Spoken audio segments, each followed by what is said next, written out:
రేకులు పొక్కలు పడ్డాయి sir. Machine ఖరాబ్ అయింది. ఒక పాత మా టీవీ ఉండే, ఆ టీవీ నాశనం అయిపోయింది. మొత్తం బట్టలన్నీ నాశనం అయినాయి. ఇల్లంతా తడిసిపోయినాయి. మొత్తం నాశనం. తినే బియ్యం కూడా నాశనం అయిపోయినాయి. జొన్నలు తెచ్చుకుని అవి నాశనం అయిపోయినాయి. అన్నీ నాశనం అయిపోయినాయి సార్.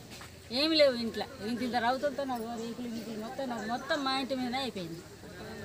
కరెంట్ వాళ్ళు వచ్చి రాబట్టికే పగిలింది సార్. లేకపోతే నాకు తెలియదు. మేము అనుకోకుండా పోయేవారుగా జరిగిన విషయం అది. ఎవరు అనుకోలేదు అట్లా జరుగుతుందని.